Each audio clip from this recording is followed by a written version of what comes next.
Hello les amis, bienvenue dans cette vidéo. Alors celle-ci, elle est plutôt pour vos enfants ou les enfants de vos amis ou vous-même si vous avez l'âge de passer le bac. Mais à ce moment-là, si vous passez le bac, dites à vos parents de vous prêter leur carte bancaire et achetez-moi une formation.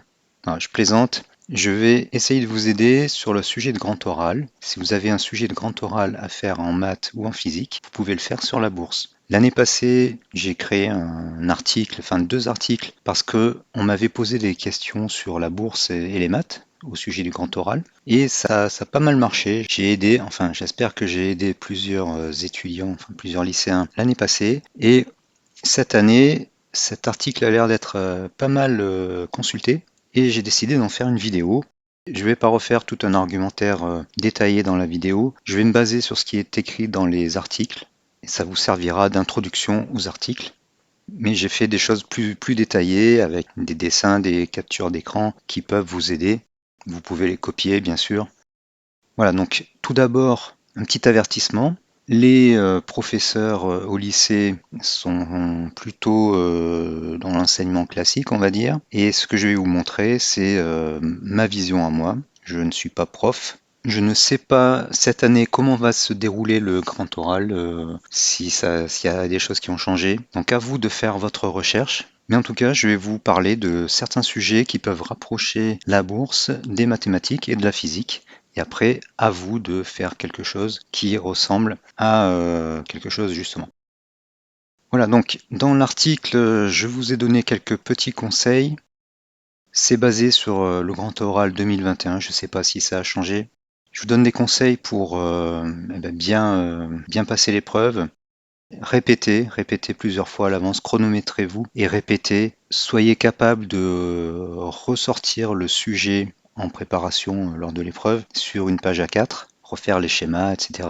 Et ne parlez que de ce que vous avez bien compris et soyez capable de l'expliquer en détail. Souvent dans une épreuve, on va vous orienter vers quelque chose, on va vous poser des questions. Si vous êtes capable d'embarquer les examinateurs dans quelque chose d'intéressant qui leur apprend des choses et qui montre que vous maîtrisez la chose, eh bien c'est un bon point pour vous. Ayez à cœur également de raconter une histoire.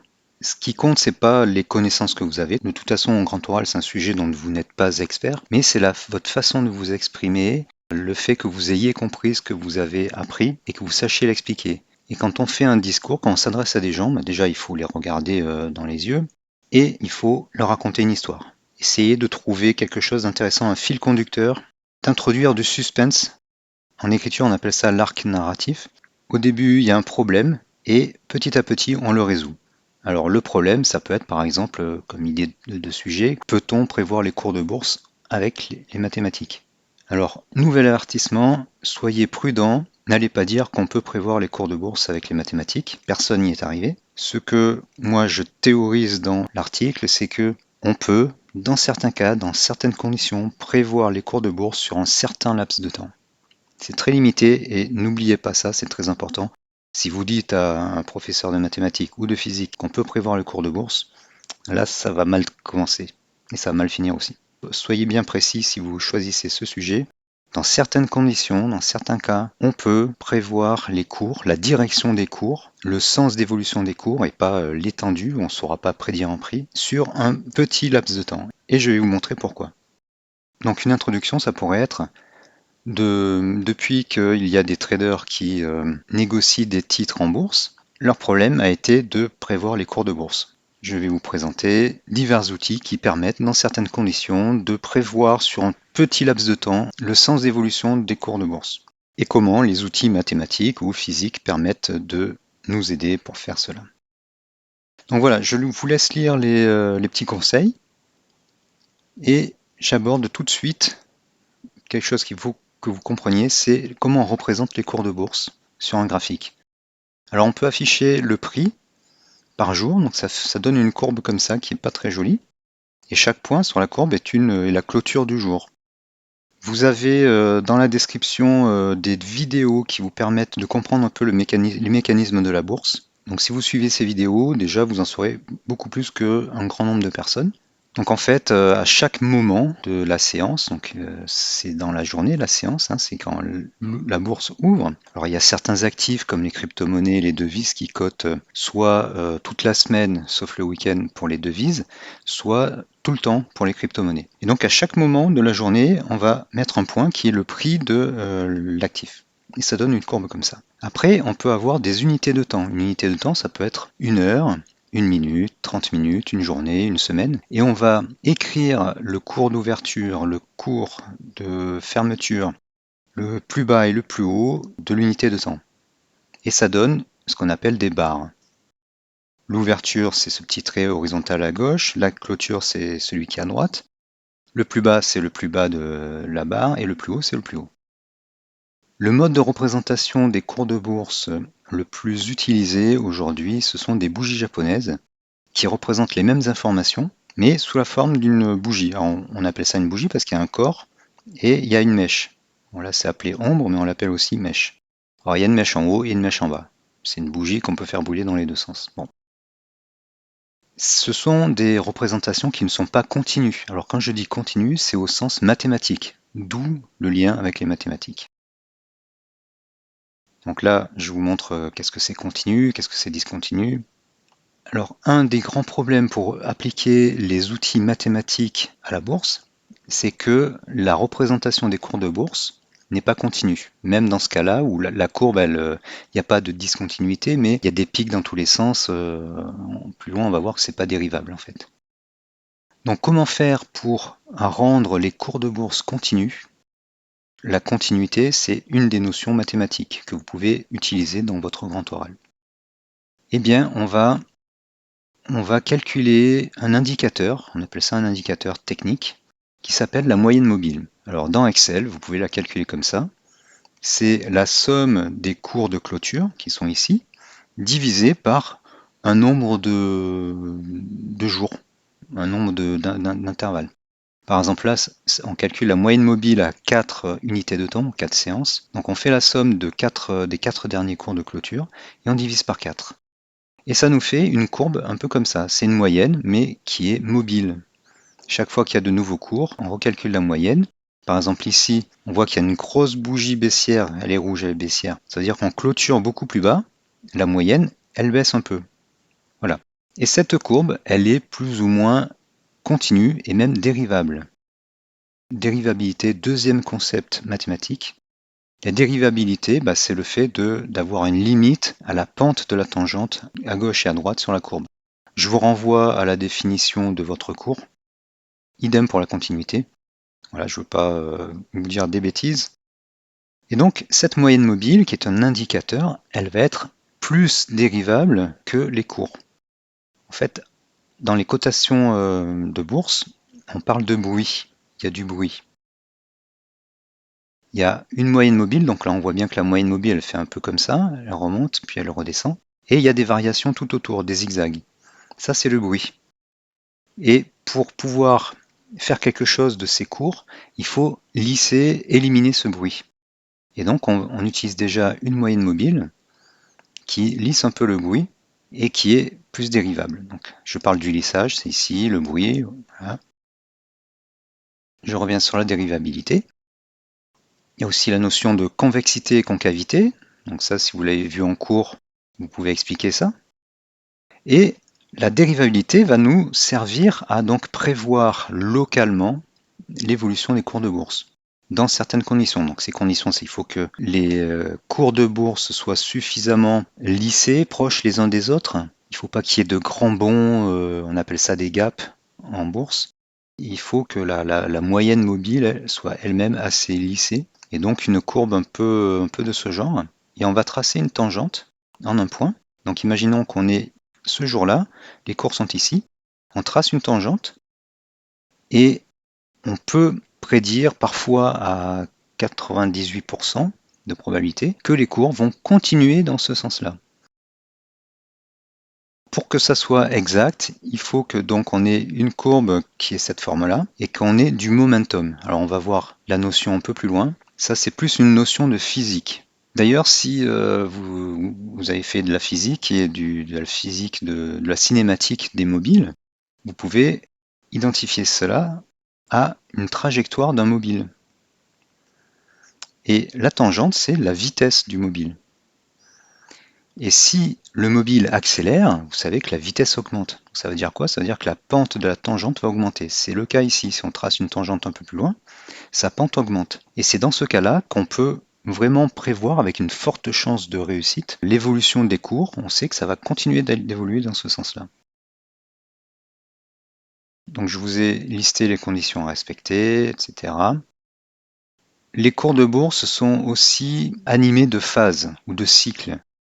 Vous avez certainement vu les sinusoïdes ou les ondes avec une période, une longueur d'onde. Eh bien, les cours parfois se comportent comme des ondes. Donc c'est un peu comme si c'était une sinusoïde, mais le problème c'est qu'il y a beaucoup de sinusoïdes qui se superposent, elles s'ajoutent. Alors ce n'est pas au programme de la terminale, mais vous le verrez peut-être dans des classes préparatoires ou en école d'ingénieur. Tout signal électronique ou enfin, la radio, la musique encodée sur les MP3 ou les CD est sous forme d'une courbe avec une amplitude ou une fréquence qui évolue dans le temps, et c'est une superposition de sinusoïdes. Donc là, j'ai mis 3 fréquences, 3 cycles, 3 périodes. Donc il y a une première fréquence, c'est la grande courbe noire comme ça, qui ressemble un peu à une sinusoïde, c'est la fréquence 1. La 2, c'est le bruit autour, donc c'est en bleu. Et si on zoome sur le bleu, il y a encore du bruit autour, donc une fréquence 3. Et dans les classes supérieures, il y a une notion des outils qui permettent de décomposer tout signal, pratiquement tout signal, en une superposition, une somme de sinusoïdes. Et donc ça, le trader, c'est très utile parce qu'il sait dans quelle phase, donc là on revient à ça, il sait à tout moment dans quelle phase on est dans toutes les fréquences qu'il y a dans les cours. Bon, c'est assez compliqué, ne parlez pas de ça dans le grand oral, mais ça peut être, dans la conclusion, une évolution vers des notions un peu plus évoluées qui pourraient peut-être plaire aux professeurs. L'argumentaire vraiment fondamental de votre sujet, ça doit être par exemple la dérivée et la continuité, et ce que j'ai expliqué sur la tangente qui est la vitesse en fait, et l'accélération. Donc ça nous fait venir des notions de physique. Donc l'accélération, quand on tire un boulet de canon, enfin un obusier, parce que c'est une trajectoire parabolique comme ça, l'accélération est forte, la vitesse elle diminue, la vitesse verticale s'annule au sommet et après on redescend. En bourse, c'est un peu comme ça, et là vous reconnaissez l'inverse de la courbe de tout à l'heure. Donc la dérivée des cours, c'est la vitesse de progression des cours. Là, c'est comme si les graphiques de cours de bourse étaient la trajectoire d'un mobile. Vous pouvez relier ça à la physique. Le momentum ou l'inertie. Le momentum, c'est l'impulsion en fait. En bourse, quand on parle de momentum, c'est la quantité de mouvement, c'est masse multipliée par la vitesse. Un obus de canon qui a une certaine vitesse va avoir plus d'énergie, plus de momentum que 1 kg de plume lancé à la même vitesse. D'accord? Puisque la masse est inférieure. Et plus il y a de momentum, plus il y a d'inertie. L'inertie, c'est un peu la difficulté qu'on a à changer un mouvement. Pensez à un pétrolier, j'évoque toujours cette analogie. Un pétrolier, c'est un bateau très gros, très long, très lent, très lourd surtout. Et pour manœuvrer à l'approche d'un port, il a besoin de remorqueurs qui le font tourner. Dans les cours de bourse, quand il y a une tendance, donc la tendance c'est en fait quand les cours évoluent plus ou moins en ligne droite, il faut une grande force. Alors la force, ça peut être une mauvaise nouvelle ou une bonne nouvelle. Ça peut être des ventes massives par un fonds d'investissement ou des achats massifs. Il faut quelque chose de fort pour changer le mouvement. Voilà, c'est ce qui est écrit là. Ensuite, il y a une autre notion de physique qui est liée au ressort. Donc la force est égale à K fois X, enfin le delta X, si mes souvenirs sont bons. Plus les cours s'éloignent de cette moyenne mobile, on a parlé de moyenne mobile tout à l'heure, plus les cours s'éloignent loin de la moyenne mobile, plus c'est comme si on étirait un élastique. D'accord? À un moment, si on lâche l'élastique, ça va revenir à sa position normale. Et bien les prix, c'est pareil. Les prix, quand ils s'éloignent de la moyenne mobile, ils auront tendance à un moment donné à revenir vers la moyenne mobile. Voilà, donc j'ai présenté les différentes notions que vous pouvez utiliser dans votre grand oral. Vous avez également une autre vidéo donc, qui sera sur les... En fait, j'ai tiré tous ces dessins de cette vidéo qui va mieux vous expliquer ces notions de physique liées à la bourse. Je mettrai le lien dans la description. Il y a un autre article sur le grand oral et vous avez aussi les 2 vidéos de présentation des mécanismes de la bourse, introduction à la bourse. Et juste pour votre culture générale, le trading en bourse, on va dire classiquement, est fait avec du chartisme. Le chartisme, c'est essayer de repérer des patterns dans les cours et de prévoir l'évolution des cours en fonction de ces patterns. Alors, il y a des patterns assez évolués, les têtes-épaules par exemple, des choses comme ça, des triangles. Là, j'ai mis uniquement des patterns très très basiques. Il y a des supports, des résistances. En fait, ce sont des lignes sur lesquelles, alors qu'on trace nous, hein, ce sont des lignes sur lesquelles les cours viennent rebondir et les traders, alors, depuis presque 2 siècles, se servent de ça pour prévoir l'évolution des cours. Et c'est assez imprécis. Il y a aussi des canaux. Là, par exemple, les cours évoluent dans des canaux et vous voyez qu'ils rebondissent sur les canaux. Par exemple là, alors j'ai pas fait coller la ligne sur exactement les prix là, mais on voit que les prix viennent rebondir sur la barre. Presque 2 fois, 3 fois, 3 fois. Et la 4e fois ici, les cours, ils s'arrêtent pile poil là et rebroussent chemin. C'est typiquement comme ça que les traders, depuis très très longtemps, quand il n'y avait pas encore les ordinateurs, faisaient pour essayer de prévoir les cours de bourse. De même, là, il y a un canal haussier, et vous voyez que les cours semblent rebondir chaque fois sur les 2 droites que j'ai dessinées. C'est comme ça qu'on prédit les cours de bourse classiquement. Ça peut être votre introduction. Comment prévoir les cours de bourse? Eh bien, historiquement, les traders ont repéré qu'il y avait des patterns qui se dessinaient dans les courbes de prix. On appelle ça le chartisme, et ils dessinent des patterns, ils tracent des droites, et ils prévoient que les cours vont rebondir dessus. Malheureusement, ça n'arrive pas toujours. Et après, vous enchaînez sur les notions de moyenne mobile, dérivabilité, momentum, vitesse et tangente, en disant, ben voilà, localement, près du point d'intersection de la courbe et de la tangente, on sait que, vu que les cours peuvent être rendus analogues à une trajectoire de mobile et que la vitesse est de temps, dans une certaine direction, on peut prévoir que localement, pendant un certain laps de temps, les cours vont évoluer plutôt comme ça que comme ça.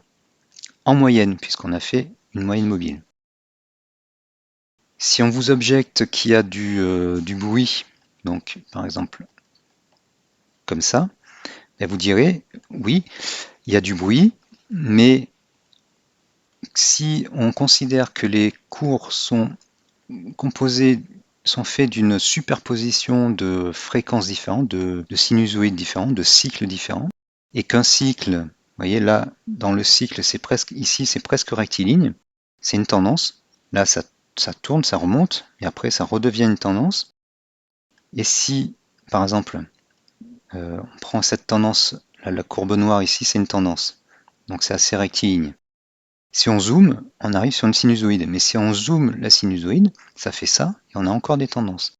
Donc vous pouvez répondre que à une échelle donnée, là vous pouvez parler de la structure fractale des cours de bourse, à une échelle donnée, c'est-à-dire à une unité de temps inférieure, par exemple si vous tradez en daily, où l'unité de temps est le jour, si vous allez à l'unité de temps 1 heure, une barre ou une bougie, ça sera 1 heure, vous pouvez dire on va retrouver les bonnes conditions pour retomber là-dessus. Voilà. Et j'insiste encore, dites bien que oui, il est parfois possible de prédire les cours de bourse avec une forte probabilité, dans certains cas, dans certaines conditions et sur un court laps de temps. Et vous expliquer pourquoi grâce à ça. Voilà, j'espère que ça vous aura aidé. Et si vous aimez la vidéo, cliquez sur le petit pouce, hein, vous avez l'habitude, likez donc la vidéo, partagez-la, abonnez-vous, ou dites à vos parents que ça existe et qu'ils ont vraiment besoin d'investir en bourse ou en crypto-monnaie et qui doivent m'acheter des formations. Voilà, eh bien, je vous remercie d'avoir suivi la vidéo et puis travaillez bien pour le grand oral et surtout faites des répétitions avant pour être bien en confiance. Merci et à bientôt.